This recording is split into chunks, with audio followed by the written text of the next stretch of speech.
मेरा नाम वीर सूर्यवंशी है और मैं पुणे शहर का रहने वाला हूं। मैं नहीं जानता कि अब कितने दिन मैं यह कह पाऊंगा। शहर की भाग दौड़ और बढ़ती महंगाई ने मेरे अस्तित्व पर एक सवालिया निशान लगा दिया है। मेरा काम भी कुछ ऐसा ही है, कभी कमाई का सैलाब तो कभी सूखी जमीन। पेशे से मैं एक समय लिपिक हूं।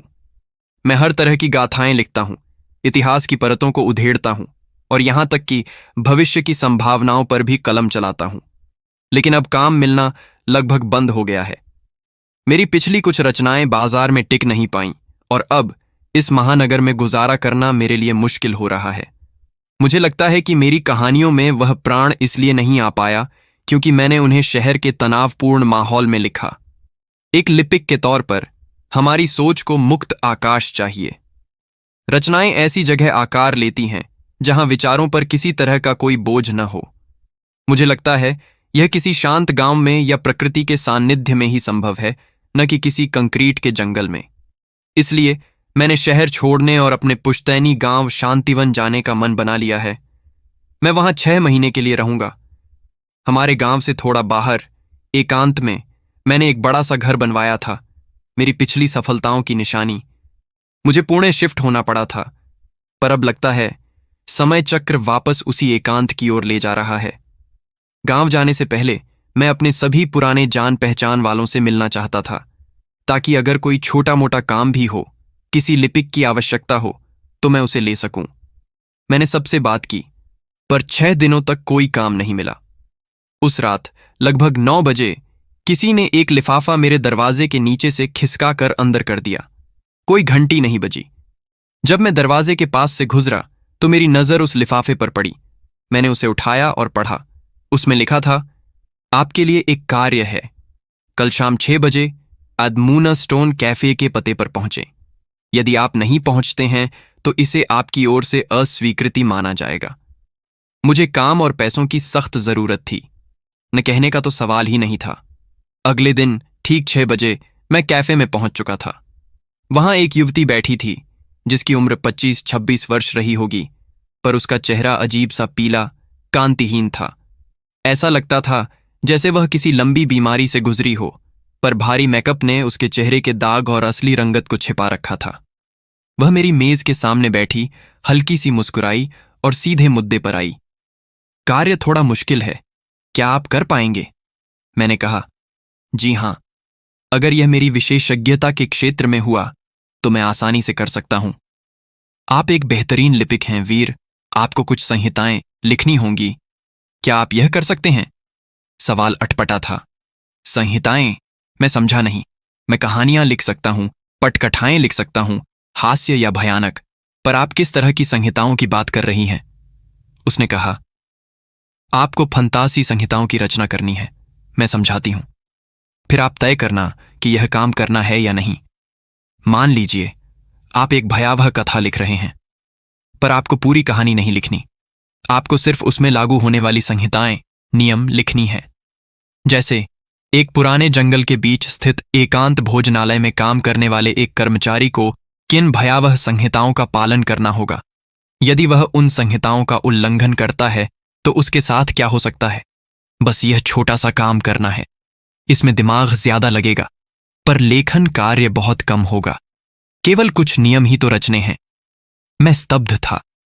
ऐसा काम मुझे पहले किसी ने नहीं दिया था, पर मजबूरी थी।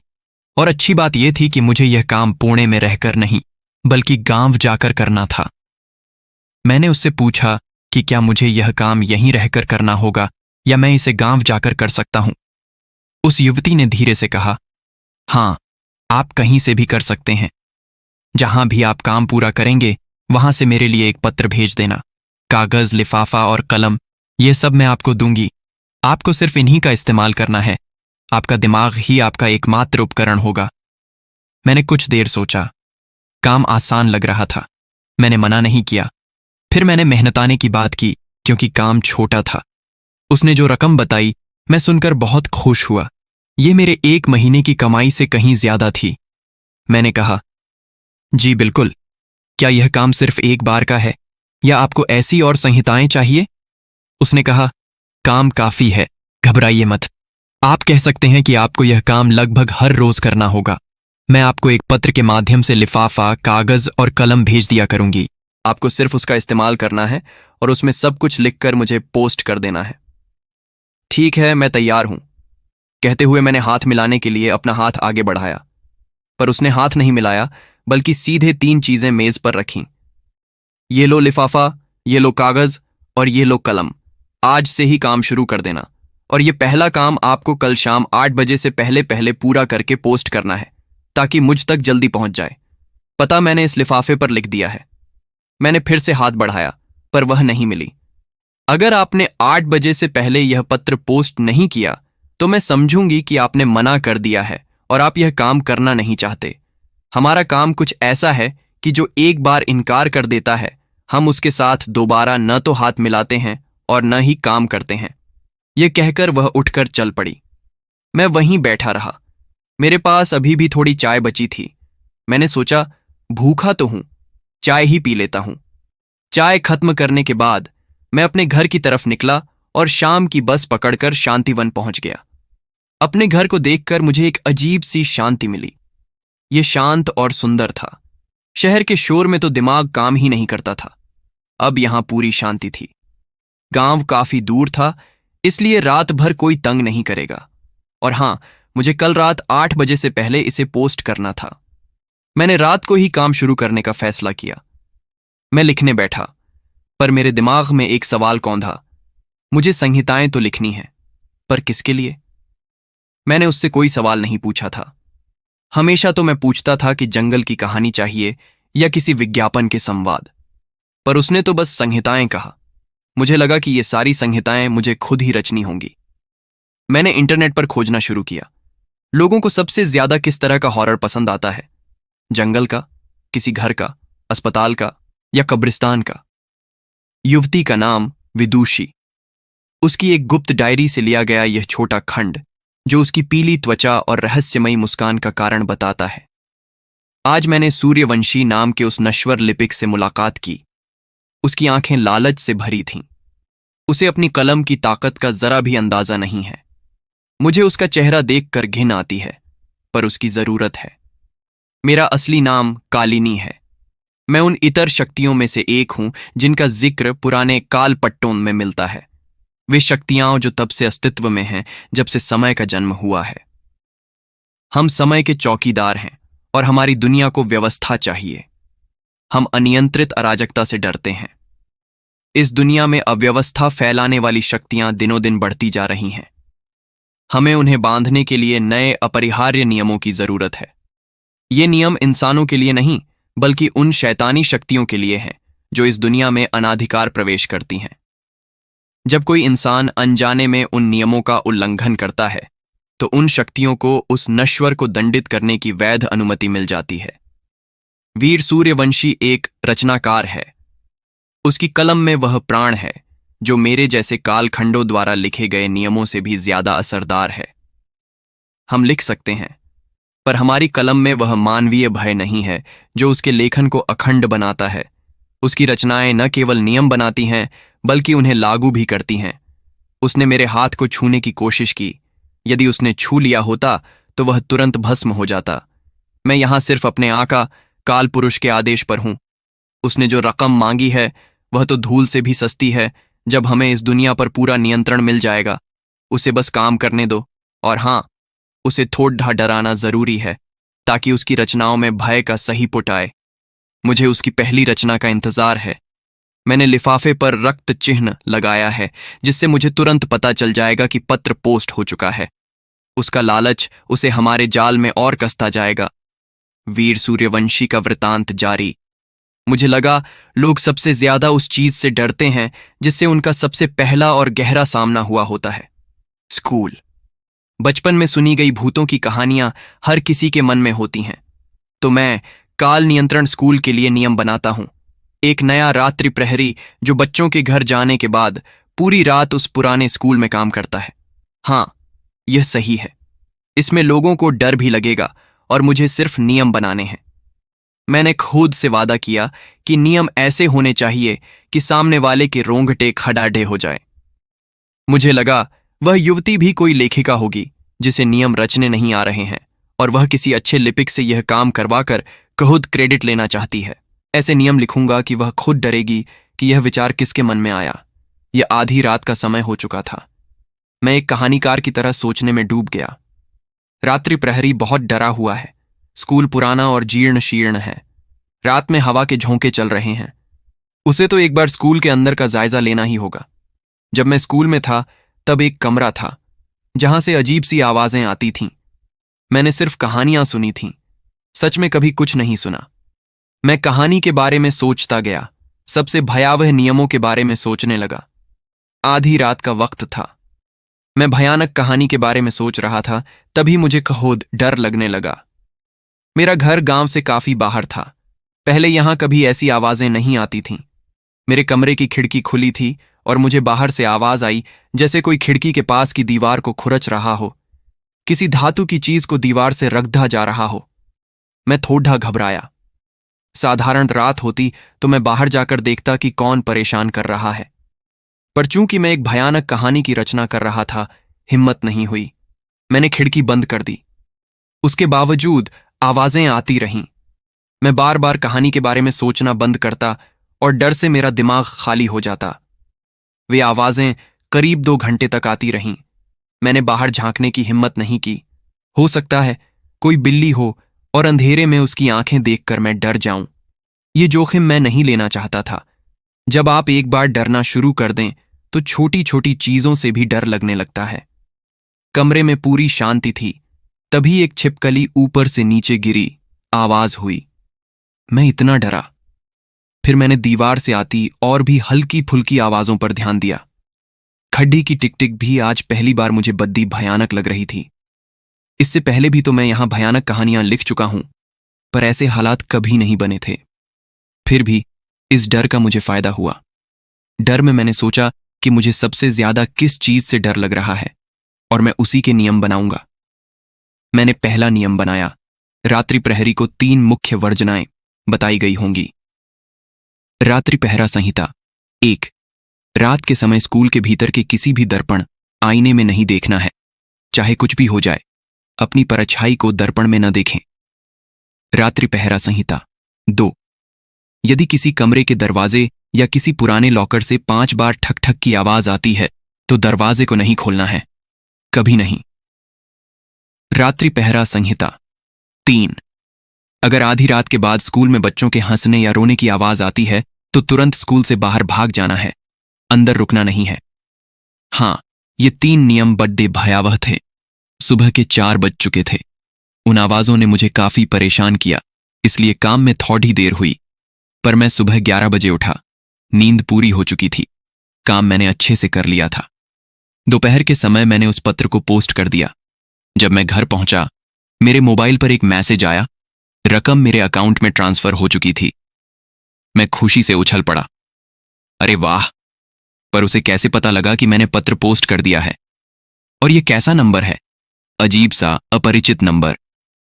क्या मैं इस पर संपर्क कर सकता हूं? अरे नहीं, काम किया, पैसा मिला, बाकी सब ठीक है। रात 8 बजे किसी ने दरवाजे के नीचे से एक लिफाफा, एक कागज और एक कलम अंदर की तरफ खिसका दी थी। मैं हैरान, कौन है बाहर? पर बाहर कोई नहीं था। शायद जल्दी से निकल गया होगा। दूर जाती हुई मुझे एक आकृति नजर आई थी। शायद वही युवती होगी। मुझे अब फिर से काम करना था। मैं दोबारा सोचने लगा कि कोई नए, अजीब और भयानक नियम होने चाहिए, पर मैं फिर से उस युवती से बात नहीं कर पाया। मैंने सोचा, मैं उससे भागकर बात करता हूं। मैंने जल्दी से दरवाजा बंद किया और भागना शुरू कर दिया। वह युवती काफी दूर थी, पर मुझे नजर आ रही थी। मैं तेजी से उसके करीब जाना चाहता था, पर उसके चलने की रफ्तार इतनी तेज थी कि वह मुझसे काफी दूर निकल गई। मैंने पूरी ताकत से भागा और अंततः उसे पकड़ ही लिया। मैंने आवाज लगाई। वह एक पेड्डीडियोच के नीचे रुकी हुई थी, पर उसकी पीठ मेरी तरफ थी। जब मैं हांफता हुआ उसके करीब पहुंचा, उसने मुंह दूसरी तरफ की ही कहा, सांस लो, तुम्हें सांस लेने की जरूरत है। फिर बताओ, क्या काम है? आखिर तुमने मेरा पीछा क्यों किया? मैंने हांफते हुए कहा, देखिए, मैं आपसे यह जानना चाहता था कि आप मुझे यह तो बताइए कि नियम किसके बनाने हैं, जंगल के बनाऊं या अस्पताल के? इस बार मैंने स्कूल के नियम बनाए थे। आपको पसंद तो आए ना? आपने कुछ बताया नहीं। उस युवती ने भारी खोखली आवाज में कहा, तुमने जो नियम लिखे थे मुझे बहुत ज्यादा पसंद आए। इस बार एक तेल पंप के नियम बनाओ। यह कोई शहर का पंप नहीं होना चाहिए। जंगल के बिल्कुल बीच में बना हुआ एक तेल पंप, जहां रात के समय लोग आने जाने से डरते हों। वहां ज्यादातर धुंध रहती। इस बार एक तेल पंप के नियम बनाओ हो। वहां अगर किसी को नौकरी मिले तो उसे कैसे भयावह संहिताओं का पालन करना होगा। नियम भयानक ही बनाना। ये कहकर वह तुरंत चली गई। उसके बाद मैं घर की तरफ चल पड़ा। रास्ते में एक बंद घर था। पहले यह एक छोटा अस्पताल हुआ करता था। अचानक उस घर के दरवाजे पर 5 बार ठक ठक ठक ठक ठक की आवाज आई। मुझे तुरंत अपने रचे हुए नियम याद आ गए। जब कोई दरवाजे को 5 बार खटखटाए तो अंदर से नहीं खोलना है। मेरे दिल की धड़कन बढ़ चुकी थी। यह केवल एक संयोग ही होगा कि उस बंद घर से ऐसी आवाज आई। मैं तेजी से वहां से निकल गया। मैं घर के अंदर आया। नियम लिखना चाहता था, पर आज हालात बदले हुए थे। पता नहीं कहां से, यह गर्मियों का मौसम था, पर कोहरा छा चुका था। कोहरे में दूर दूर तक कुछ भी नजर नहीं आ रहा था और इस वजह से कमरे में भी अजीब सी ठंडक हो गई थी। मुझे डर पहले ही लग रहा था। मुझे लगा था कि डर ज्यादा लगेगा तो मैं ज्यादा भयानक नियम लिख पाऊंगा, पर अगर डर इतना ज्यादा लगने लगे कि उंगलियां कांपने लगें तो लिखेंगे कैसे। वह पूरी रात मेरे हाथ कांपते रहे। बाहर से खुरचने की आवाजें, चलने की आवाजें और कहीं दूर 5 बार ठक ठक करने की आवाजें मुझे इतना ज्यादा डरा चुकी थीं कि उस रात मैं सही से काम कर ही नहीं पाया। मैं तो पत्र को कहीं से भी पोस्ट कर सकता था, पर क्या उस युवती को पता चलेगा कि मैं गांव छोड़कर जा चुका हूं? अब क्या करूं? वह तो यहां पर आएगी ना। मैं सोच में पड़ा हुआ था। उससे सही से बात हुई ही नहीं थी। मैंने उसे फोन किया और बता दिया कि मैं गांव से बाहर निकलकर पुणे उसी घर में वापस जाने वाला हूं। अगली सुबह मैं सीधा पुणे पहुंच चुका था। दोपहर का वक्त था। मेरे पास समय कम था और मुझे जल्द से जल्द यह काम करना था और रात 8 बजे से पहले नए नियम पोस्ट करने थे। मैं सोचने लगा, जंगल में बना हुआ तेल पंप, धुंध बहुत ज्यादा रहती है वहां। एक लड़का वहां काम करने आता है, उसके लिए कैसे नियम होने चाहिए? अगर मैं उस तेल पंप पर होता तो किस चीज से सबसे ज्यादा डरता? मैंने कुछ नियम बनाए जो मुझे खुद डरा रहे थे। तेल पंप संहिता 1। यदि रात में तेल पंप की मशीनों से खून उबलने जैसी आवाज आए तो कमरे से बाहर नहीं निकलना है। तेल पंप संहिता 2। यदि कोई जानवर आंखों से रोशनी फेंकते हुए रोता नजर आए तो उसके करीब नहीं जाना है। तेल पंप संहिता 3। यदि कोई आदमी विकृत मुखौटा, मास्क पहनकर तेल डलवाने के लिए आए तो उसे दिखाना है कि तेल पंप खाली है। छिप जाना है। ये नियम सही लग रहे थे। मैंने दिन के वक्त तक ये नियम बना लिए। रात के 7:30 बजे तक काफी अंधेरा हो चुका था, जिसके बाद मैं उस पत्र को पोस्ट करने के लिए निकल पड़ा। पास में ही एक लेटर बॉक्स था।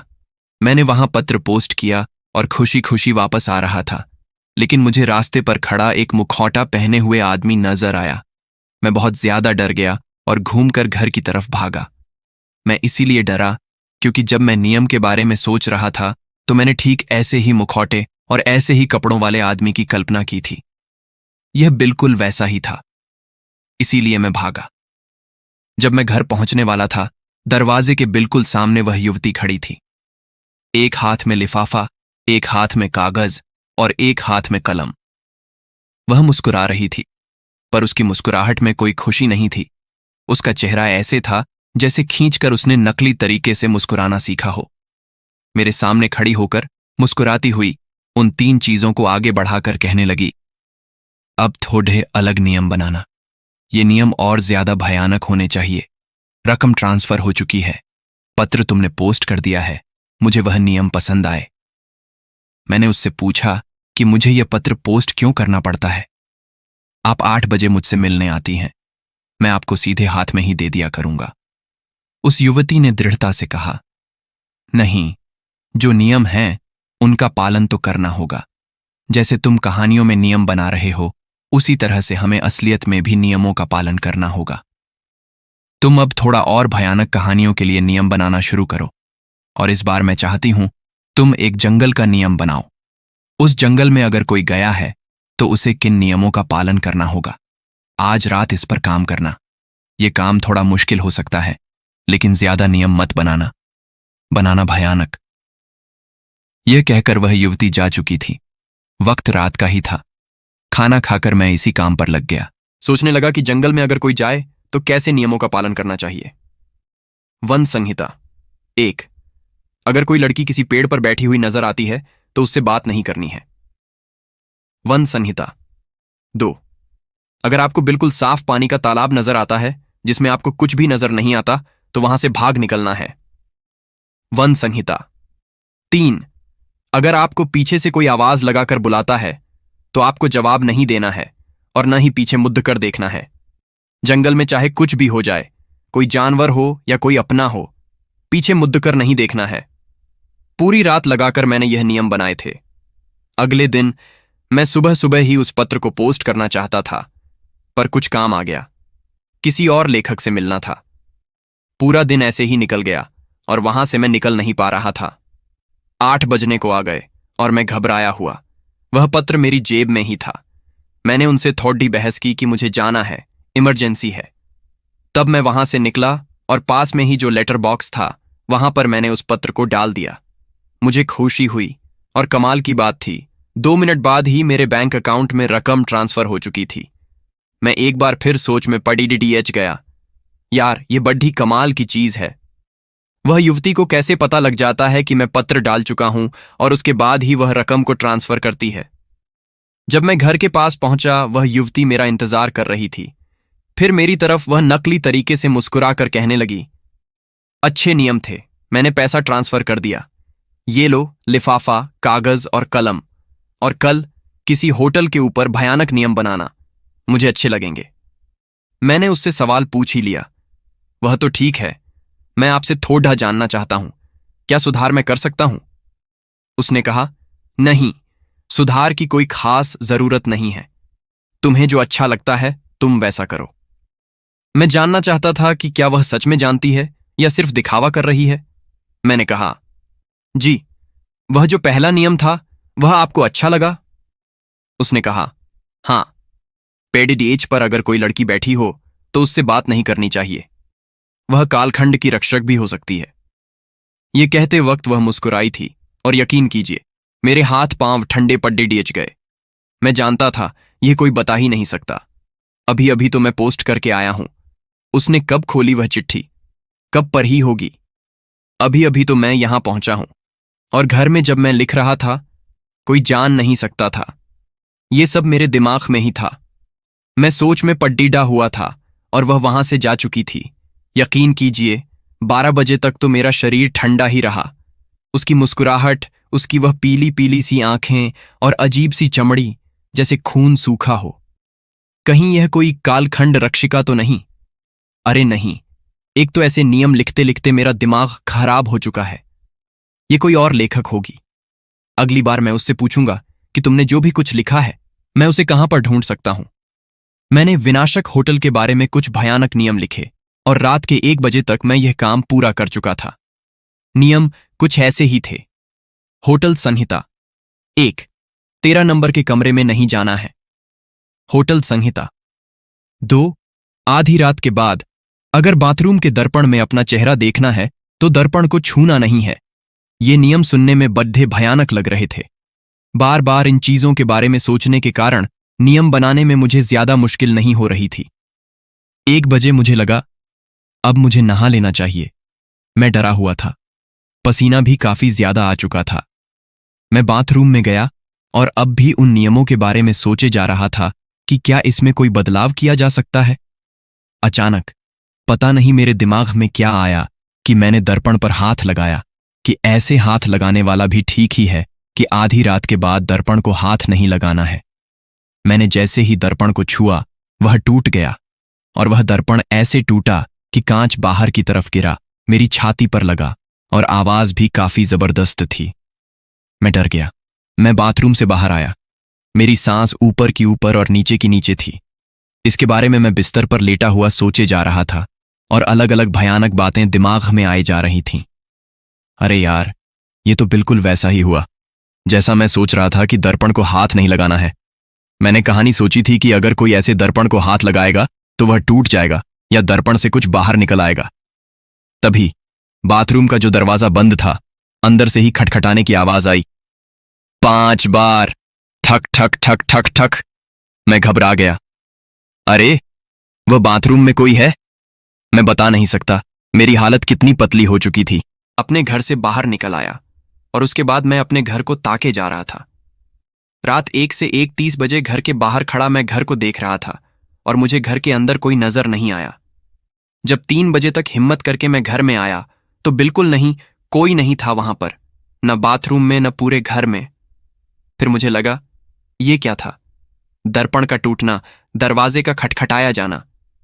यार, मैं इन कहानियों के बारे में सोच रहा हूं, नियम बना रहा हूं, पर मेरे साथ कुछ न कुछ अजीब जरूर हो रहा है। मैं बाहर झांकना चाहता था कि कोई छिपकर घर से निकल तो नहीं रहा। कहीं वह युवती बेवजह मुझे डरा तो नहीं रही। मेरी नजर सामने वाले पेड्डी पर पड़ी थी और उस पेड्डे के ऊपर एक लड्ढेकी बैठी हुई थी।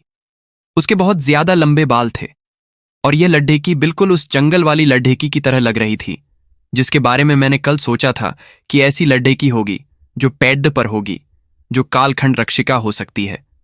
मैंने खिड़की को बंद किया, पर्दे लगा लिए और अब तो वह रात में सो ही नहीं पाया था। दिन के वक्त मैं सोचता रहा, उस युवती से बात करनी होगी, कुछ तो गड्ढबदा चल रही है। लेकिन जो रकम मुझे मिल रही थी मैं उसे मना नहीं कर सकता था। बाकी किसी काम में मुझे इतनी कमाई नहीं हो पा रही थी। हर रोज बस नियम लिखने हैं और इतनी बद्धी रकम मुझे मिल रही है जितनी मैं किसी काम पर महीने में कमा पाता। 8 बजे से पहले पहले मैंने वह पत्र पोस्ट कर दिया। फिर वह युवती मेरे घर के आगे खड़ी मुझे नजर आई। मैं भागकर उसके पास पहुंचा। मुझे देखकर वह नकली तरीके से मुस्कुरा रही थी। उसने वह लिफाफा, कागज और कलम मेरी तरफ बढ़ाई, लेकिन मैंने कहा, रुकिए, मैं आपसे बस कुछ जानना चाहता हूं। आप यह जो नियम हैं, इसका इस्तेमाल कहां पर कर रही हैं? क्या आपने कोई किताब लिखी है? क्या आप उसकी जानकारी मुझे दे सकती हैं? मैं किसी से बात नहीं करूंगा। फिर वह युवती कहने लगी, मैं कोई लेखक नहीं हूं।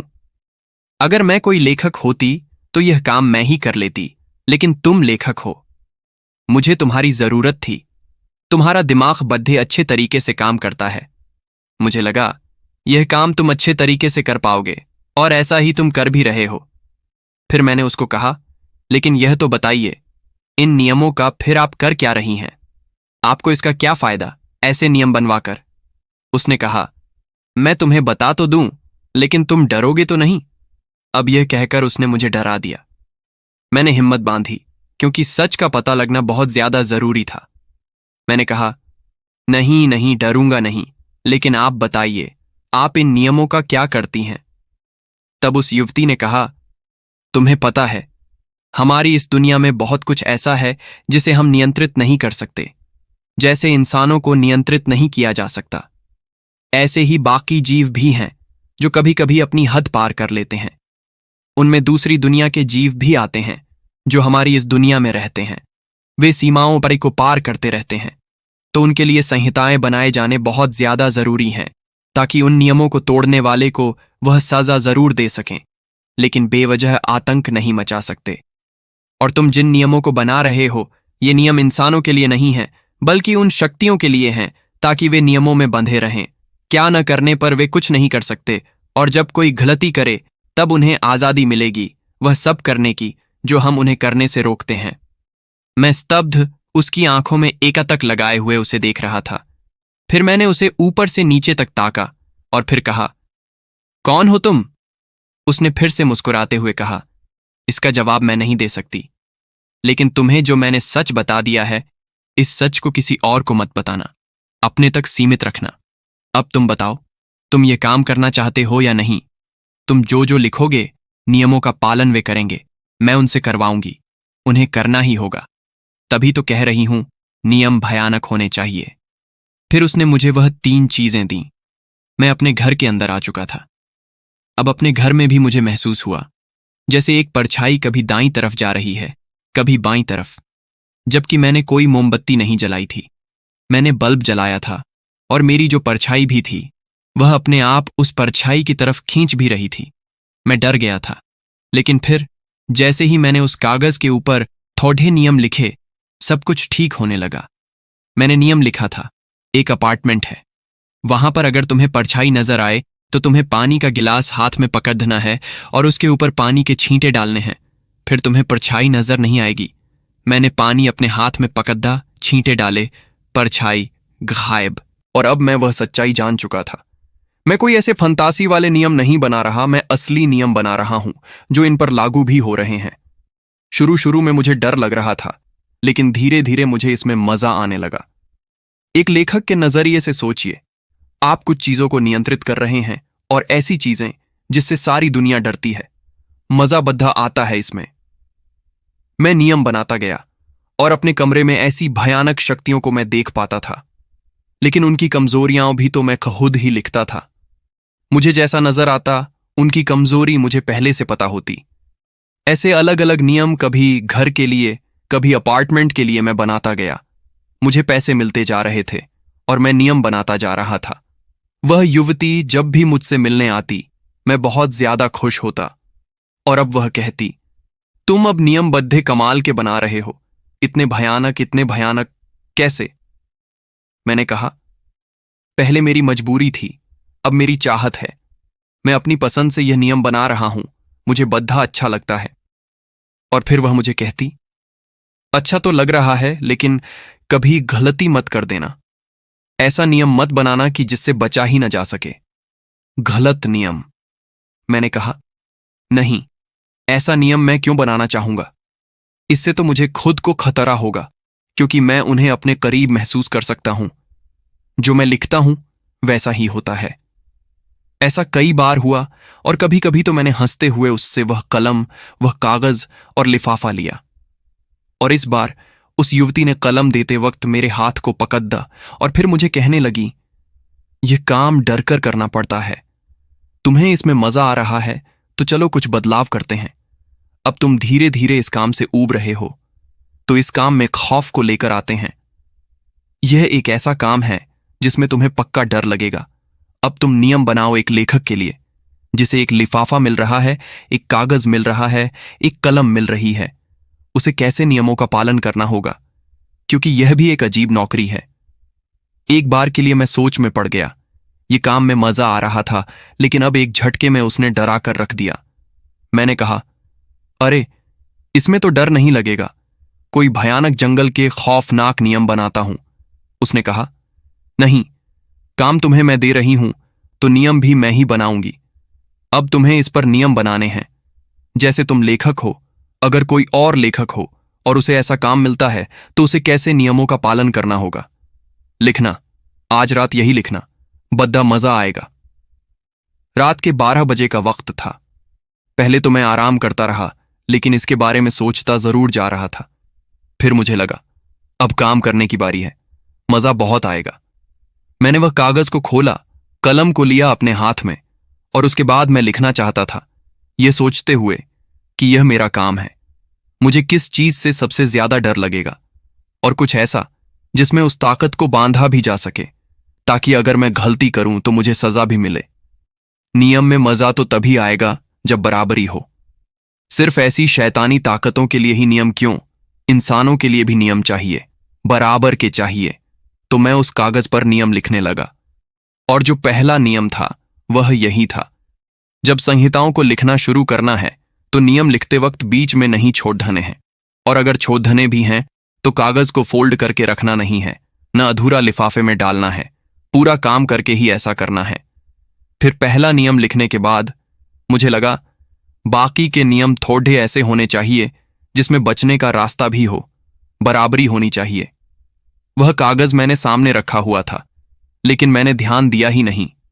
जब मैं इस कागज को वापस लेकर आया करता था ना अपने घर के अंदर, तो मैं फोल्ड करके लिफाफे में डाल दिया करता था, तो अपने आप वह कागज थोड़ा मुद्धता था।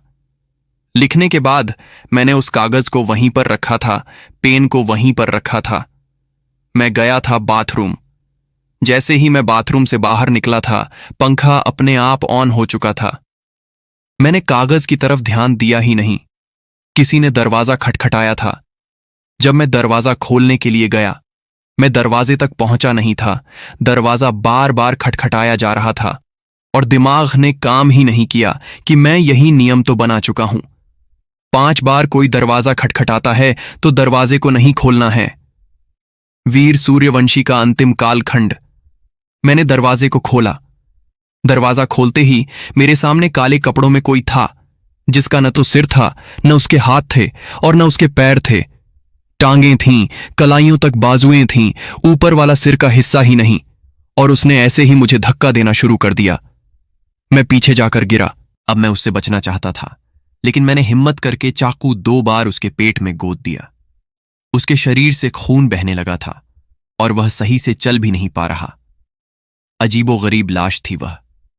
यानी दरवाजा खोलने पर वह स्कूल में यह सब होता। लेकिन चूंकि मैं तगद्दा था, मैं उस पर हावी हो गया और उसे दर्द भी हो रहा था। जब मैं चाकू गोद रहा था, वह चाकू को पकड़ा ही नहीं सकता था। वह एक कटी हुई लाश थी। वह कुछ कर नहीं पा रही और मुझे मजा आया जब मैंने उसके पेट में वह चाकू को गोदा। पेट में उस चाकू को गोदा। ऐसे में गोदता रहा। फिर वह लाश बुरी तरह से तड़प रही थी। मैंने दरवाजा खोला और फिर कहा, चला जा यहां से। तेरे नियम तो मैंने लिखे हैं। तू मुझे नुकसान पहुंचाना चाहता है, चला जा। धक्का दिया मैंने बाहर। फिर मैंने दरवाजे को बंद कर दिया। घर में खून के कई निशान थे। वहां उस कागज के पास भी खून के छींटे पड्डे हुए। मैंने सोचा, यार, घर गंदा हो गया, अब मुझे साफ करना होगा। किसी को तो यही लगेगा ना, मैंने कोई कत्ल किया है। अब बाहर वह लाश घिसटते हुए गई होगी।